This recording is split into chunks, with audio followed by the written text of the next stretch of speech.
When my daughter-in-law told me to leave, I smiled instead of crying. It wasn't that I felt strong in that moment.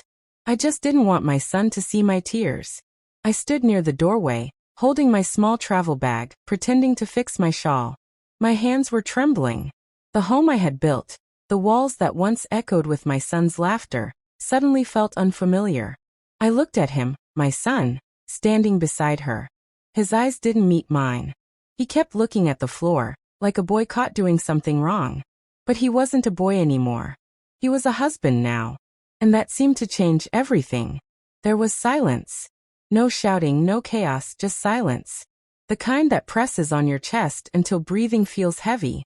I had come to stay for a few days after his wedding, just to help them settle, cook a few meals, and bless their new beginning. That's all I wanted.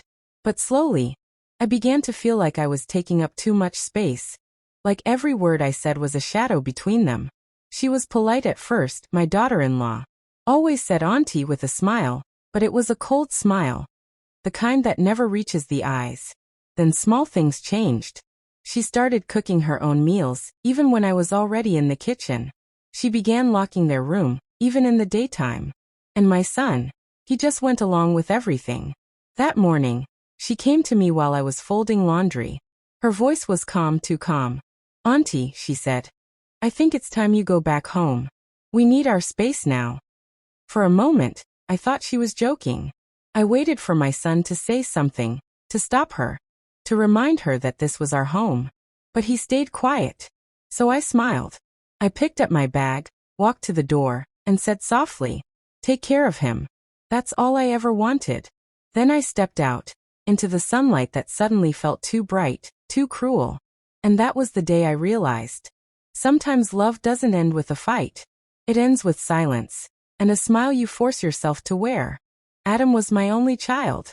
When his father died in an accident, he became my reason to live. Every decision I made after that was for him. We lived simply, just the two of us in a small home that always smelled of chai and books. Every evening, we'd sit on the balcony and talk about his dreams. When he introduced Emma, I was happy. She was polite, graceful, and spoke to me with warmth. At their wedding, I cried happy tears. I told everyone, my son has chosen well. For months, things felt perfect. We cooked together, watched movies, and laughed. She even called me Mom. But slowly, things began to change. She started spending more time in her room. Meals became quiet. Adam would come home and go straight upstairs. I told myself they were newlyweds. They needed privacy. But soon, even small conversations felt heavy. One evening, I heard them arguing. When I walked in, they both went silent. She smiled quickly and said, everything's fine, Mom. That's when I realized, love doesn't disappear all at once. It fades, like light at the end of the day. I began noticing small things. My cup was moved from its place. My tea tins replaced. My saris pushed to the corner of the wardrobe. She didn't say anything rude, but her silence was sharper than words. One morning she told Adam, your mom doesn't give us space. He didn't argue. He just nodded. That night, I stayed in my room. I didn't want to cause trouble. Then came my birthday. I woke up early, made breakfast, and waited. By evening, I realized they had gone out. When they returned, they looked happy, holding a shopping bag and a half-eaten cake box. The box read, Happy Birthday, Emma. My birthday was the same day as hers. That night he came into my room, gave me a perfume, and said softly, sorry, Mom. We forgot. I smiled. It's okay, Beta. But after he left, I sat by the window, the perfume still in my hand. I whispered to myself, mothers don't get forgotten, do they? The rain outside answered with silence. A few weeks later, Emma knocked on my door. Her tone was calm. Mom, she began, we've been thinking, maybe it's better if you stay somewhere else for a while. You'll be more comfortable, and we'll have space too. She smiled gently, as if she was offering me kindness. I wanted to ask her, did I ever make you feel unwelcome? But I didn't. I just nodded. That evening Adam came home early. He hugged me, a quick, awkward hug. Mom, it's just temporary. I smiled again. I know.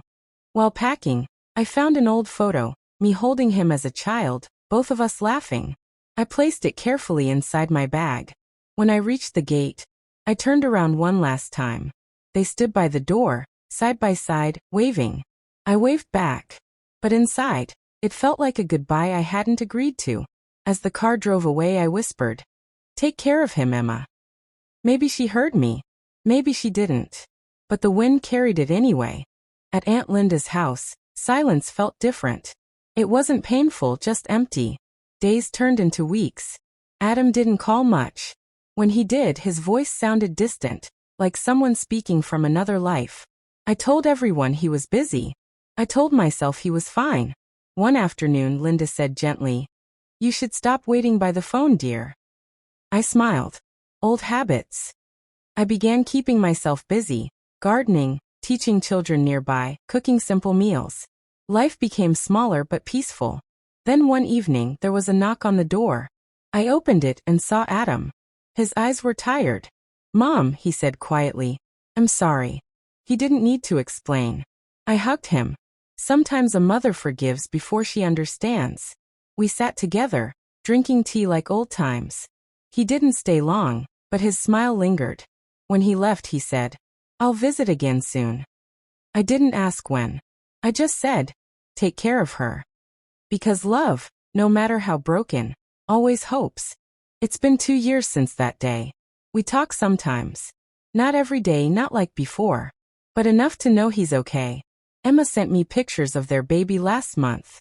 A little girl with his eyes. I saved them all. Sometimes I think about that rainy morning, the one when I left. It no longer hurts the same. Time softens everything, even heartbreak. I've learned that being a mother means loving without ownership. You guide, you give, and then you let go, even when it tears you apart. Now when I sit by the window with my tea, I feel peace. The wind still carries whispers of the past, but it also brings comfort.